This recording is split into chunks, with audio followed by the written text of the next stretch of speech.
What's up, Gear Immortals? Trey Xavier here. On today's edition of Gear God's Quality Control, we're going to be taking a look at the Poontang Boomerang from Steel Panther. I have with me here today Jason Richardson, solo artist and guitarist for All That Remains. How are you doing, dude? Pretty good. How Thanks about for coming. you? Yeah, definitely. Great. Thanks for having me. You are most welcome. I'm happy to have you. So we have the Poontang Boomerang from Steel Panther. It's a delay pedal. It's very bright and weird looking. It is neon. Before we begin, I would like to do a dramatic reading of the instructions. There's like all this Australian shit in here. And at first I was like, what the fuck? What is the deal with this? Why is it all... And then I was like, oh, it's a boomerang. Steel Panther's Poontang Boomerang is a delay pedal which plays with space. Not the shit up in the sky. The space around you that'll fuck with your ears. So you wanna play? Let's get stuck in. It's fucking ace for soloing. When you kick on extra volume, the boomerang's gonna add extra colors to your tone. Like when your acid tab kicks you in the dick. Majestic as fuck. It's elegantly put. Yeah. All right, so why don't you play us some music by, I don't know, an artist, somebody like, for example, Jason Richardson. Okay. All right, you know some of his songs? I do. I know a couple of them. All right, good. I don't know all of them. You know all of them? No, I don't actually. That's cool. I'll pick up the slack for you. So this is the dry tone. Play it, shred us a little bit. All right, and here's...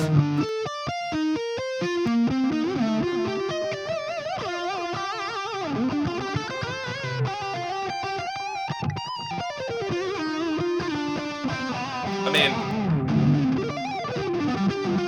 that sounds really good. It's right off the bat.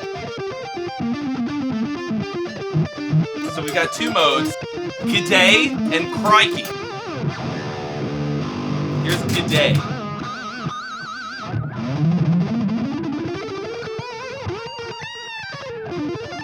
I'll turn up the wet a little bit. So G'day has a little warble to it. It's a bit of a chorus thing. Oh, yeah. So, the in and outs are labeled, stick it in, mate, and pull out, mate. G'day, crikey. Distance, feedback, dry and wet. So the thing with the dry is, of course, you could turn it all the way down and hear just the delay. Oh, interesting. That's pretty sick. Makes you feel a bit crazy, right? Yeah, it's very latent, that's for sure. Yeah, but if you turn it up, you can have it as a boost. So here's your regular volume, right? And then it's time to kick into a solo. You get a volume boost and more delay. So we got feedback, which is just how many times you hear the repeat. Right, we had it up pretty loud so far. Pretty high.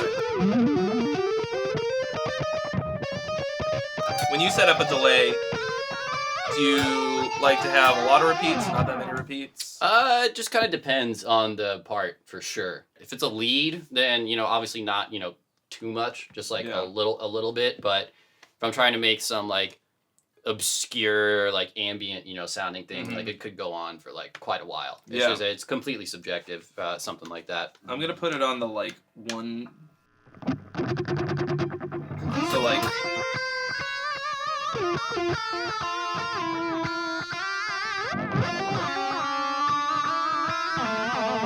Do you know any U2? Isn't it like... Oh, it's like detuning it a little bit. Well, I thought when you change it, yeah, for a second, it'll like.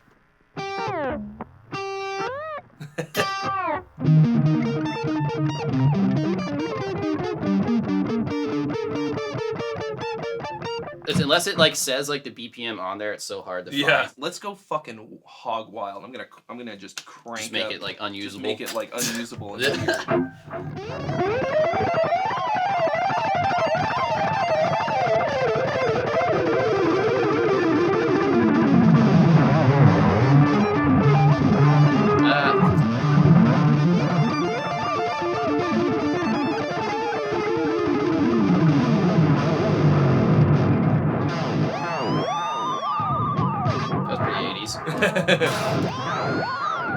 turn the preamp on, those are easier.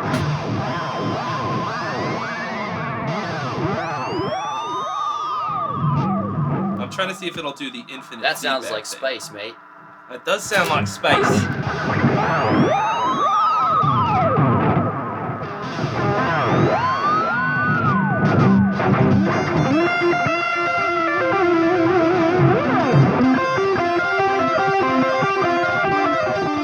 Is this what it sounds like in space?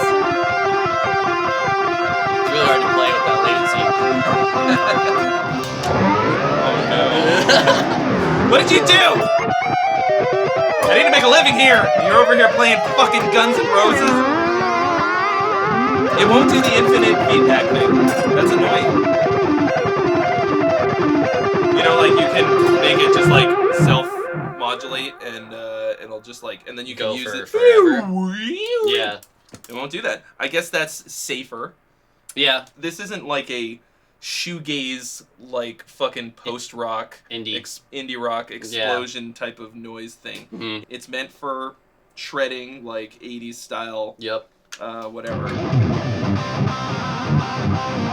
Shit like that. Yeah. Mm-hmm. Actually, that sounds pretty good for that kind of thing.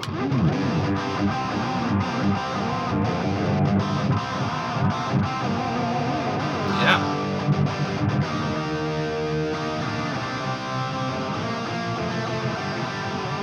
Some priest.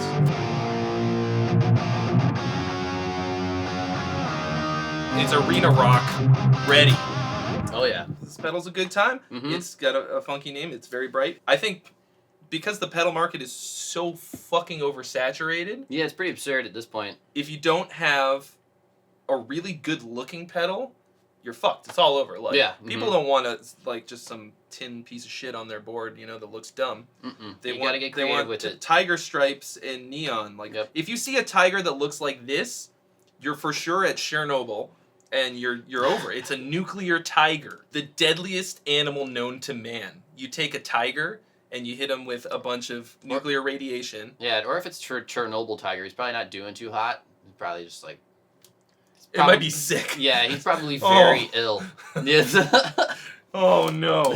Actually, the people at home can't see this, but we're using an Ernie Ball cable that matches. It's Chernobyl. Almost perfect. Chernobyl, yeah. Chernobyl tiger neon yellow. Let me get it in this camera so that it matches exactly the pedal. I can't believe it. What are the fucking chances? You did that on purpose. They must be using the same guy. So hey, you're pretty good at the guitar. Those are some cool licks you got going on. You want to show me how to play one? Sure.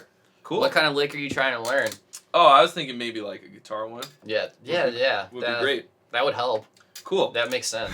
We're twinning today a little bit.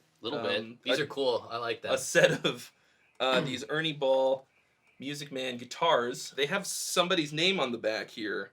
Is that your name? Yeah, that is my name. Yours is a little bit cooler than mine. Yours doesn't have it? No, since this one, yeah. Well, I like the top on this one so much, and this was one of the initial like prototypes that ended up being the final one. Right. So I haven't got the backplate put on there quite yet. Yeah, well, yours has an exciting flame maple neck. This one has an exciting bird's eye maple neck. Yep. I can't decide which one I like better.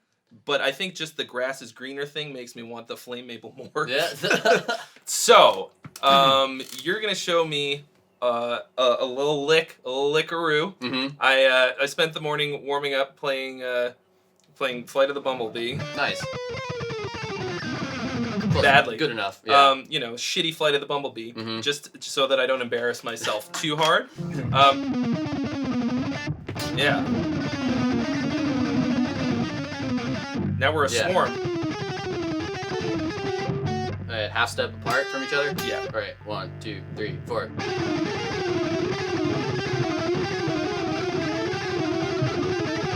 Beautiful! Yeah. That's music right there. It is. What's the lick and where's it from? So it's this little descending arpeggio inversion thing from the newest guest solo that I did with Polyphia on the song Nasty off their newest album.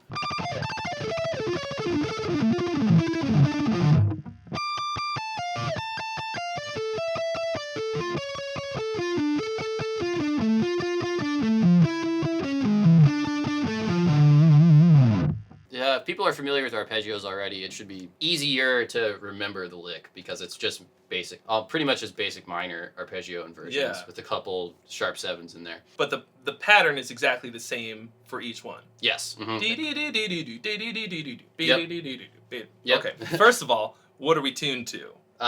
D standard or drop G. So G, D, G, C, F, A, D. Yeah. So it's like a whole step down with the low string a whole step further than that. Yeah. But we don't even use the lowest string. So you could play this on a 6 string if you wanted to. I'm going to say the note names as if we're in standard. Yes. That's what I always do as well. So that's like an E minor. Yeah. That'd be a root E minor 3-string arpeggio. Like that? Yep. So it's alternate pick and then sweep? Yep. And you pretty much maintain that same right hand motion throughout the entire part. Oh, yeah. Just like that. Oh, fuck. I don't know if it feels so good. I think I might have to take a break. All right. And then the next one is... Yeah, and then the... so it's just E minor again, but it's an inversion. Yeah, that's the second inversion, I believe. Because you end on the 5th.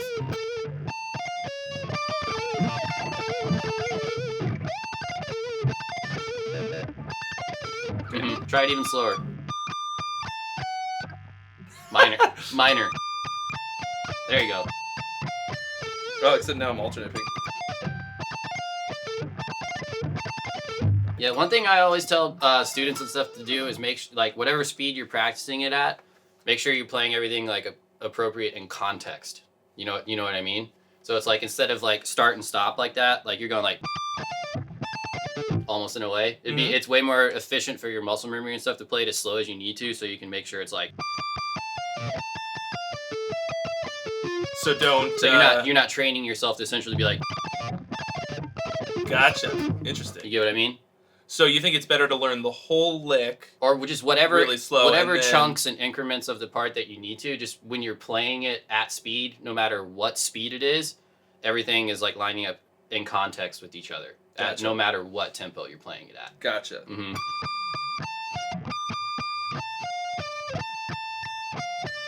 So yeah, like that. It's exactly like that. But I found that's bad for muscle memory, and because I do that every now and then too, if I'm being impatient with shit, because I know I'll be able to play it eventually once I practice it enough. So sometimes I will get impatient, and if I notice I'm doing that, I'll just be like, "All right, Jason, it's like listen to your own fucking advice and like do what you tell other people to do all the time." And then I do that, and I have it down in like less than a half hour. Yeah, that's great advice. I'm going to attempt to follow that. Sick.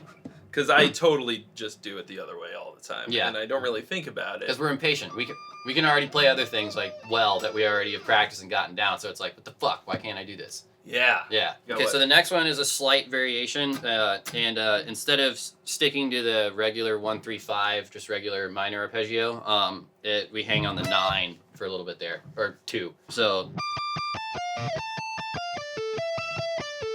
I think if we're thinking of them as arpeggios, it makes sense to call it a 9. Yeah. Yeah, 9 is just a confusing way to say 2. Yeah. That's what I always tell people when they're first learning that, like all the intervals and stuff like that, is like 9 is a confusing way to say 2, 11 is a confusing way to say 4, and 13 is a confusing way to say 6. But it's still an E minor. Yeah. Technically, this would be an E harmonic minor. The neoclassical one, the Ingve one, not the Egyptian one. Yeah, and then now, after that one, now we hit the sharp 7 in there.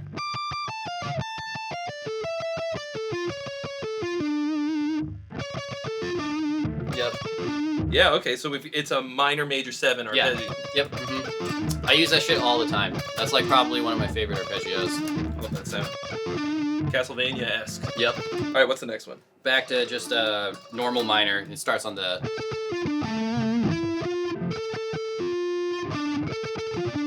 Yep.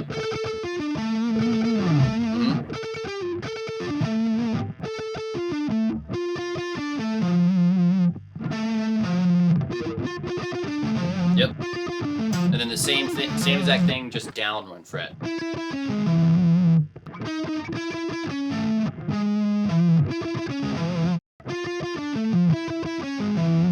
Yeah, it's got the sharp 7 and a flat 5 in there. Another harmonic minor thing that I like to do all the time is that the Dorian sharp 4 scale, the one that sounds like. I love that sound. Yeah, I use that sound. I use that harmonic minor variation like constantly. So I just shoved it in there for like one little second, and then there's just one little last arpeggio after that one, and that's just a regular.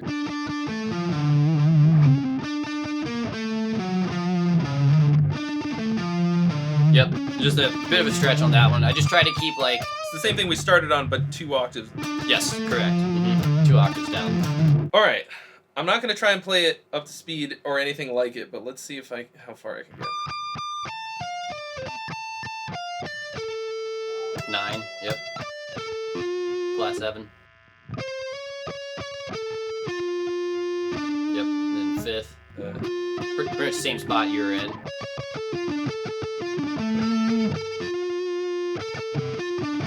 Yep. That sets you up. So when the picking, down, up, down, down, up, up, sweeps, yeah. But my hand doesn't want to do it just yet. So I'm doing it so alternate, and then up right there. Okay. So that way your hand is set up for a down on the next one. Is that not what I'm doing? Oh. So.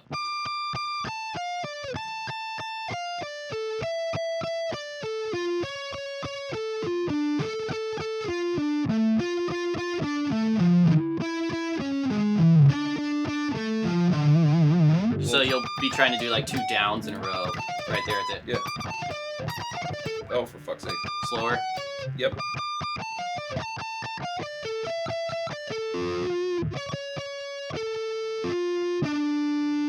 Yep. Yep.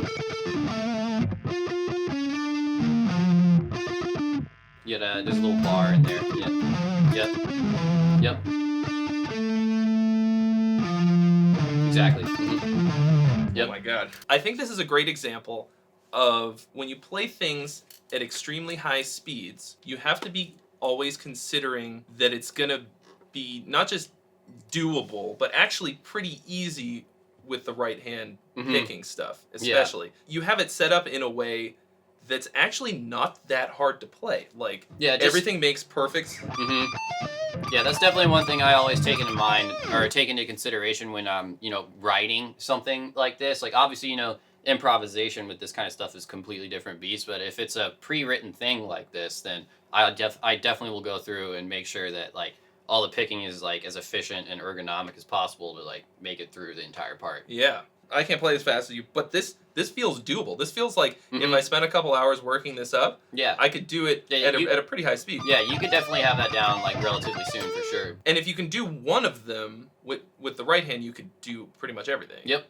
It's just a matter of just memorizing it and getting it up to speed and being able to play it all in succession. Just like don't be afraid to start as slow as possible. Yeah, that's pretty much it. I have a tendency to like space out and get really bored doing stuff like this so once I learn it, then it's just okay, well I got to get it in my hand, in both hands.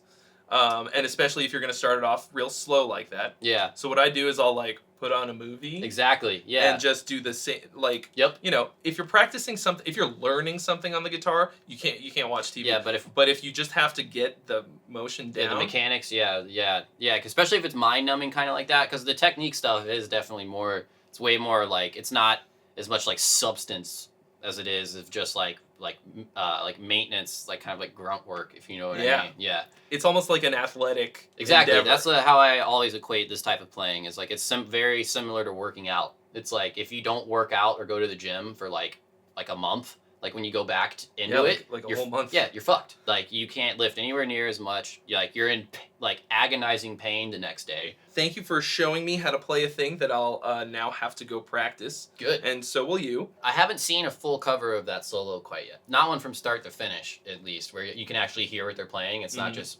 me on the recorded audio. And then like a little bit of string noise on their cell phone. But I mean, there are tabs for that solo on my site, jasonrichardsonmusic.com, and there's also I sent the Polyphia dudes that transcription as well, so my transcription is what's in their book. Okay. too. So if you want just the solo, that's on my site. If you want the whole song, you'll have to go find it wherever they have their tabs. I can't remember. And of course, the Jason Richardson model cutlass from Ernie Ball Music Man is out now. You can get it wherever music mans are sold. Mm-hmm. Music Men. Oh, you've got a tour coming up. Oh, yeah. Or maybe you're on tour right now. Yeah, I think when you see this. Yeah, when this out, I'll probably be in Europe with Dream Theater already. So, and Animals as leaders. So that's gonna be sick. And hopefully I'm having fun. I think I will be. Here's hoping. I definitely will be having fun. Thanks so much for watching, guys. If you haven't already, mash that subscribe button, smack the bell, and give us a like for more reviews and original content. Mine too. His too. Oh, and Jason has a YouTube channel. Also, there'll be soon a floating little head on it. Probably right here. On here where you can click on his face and subscribe to him. And we'll see you real soon.